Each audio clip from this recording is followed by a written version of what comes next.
A Canadian is among the people killed in that Amtrak train derailment in Philadelphia. And while we are learning more about those who died, it's still a mystery as to why train 188 was going double the speed limit as it entered a sharp curve Tuesday night. Stephen D'Souza is on the story. He joins me from Philadelphia. Let's start with the Canadian who happened to be on that train who was killed. What have you found out, Stephen? He is a 55-year-old Abid Gilani. He worked in New York for Wells Fargo, and a family friend tells us that he was in Washington, D.C. to attend the funeral of his uncle and was on his way back.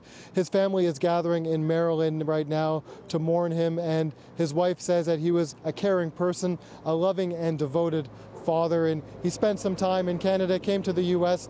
A few decades ago, went to the University of Saskatchewan and Laurentian University as well. And it's one of the sad and tragic stories that we're learning now as more of the victims' identities are revealed.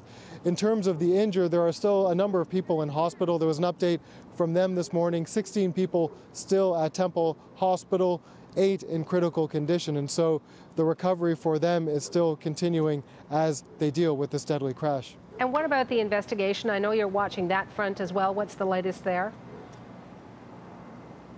The important thing investigators are looking at, you mentioned off the top, is the speed, why this train was going double the speed limit through the curved section of track here. The key person they want to talk to is the engineer, a 32-year-old from Queens, New York.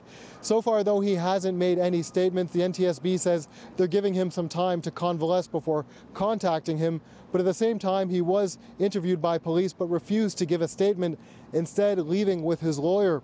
That same lawyer did appear in some news outlets last night saying that his client doesn't remember what happened.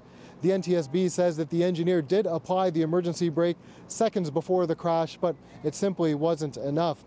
Also, there is a grander political discussion taking place here, Suhana, about positive train control, a system that could have potentially slowed the train down, and the NTSB says prevented this accident from happening, but it's a very expensive, complicated system to implement, and it's been years in the implementation and simply hasn't reached this section of track here. So there's a lot of debate going on right now as to whether that should be put in faster, although politicians are saying they may actually delay its implementation. So a lot of layers to the story as investigators continue to pick through the wreckage to determine what happened.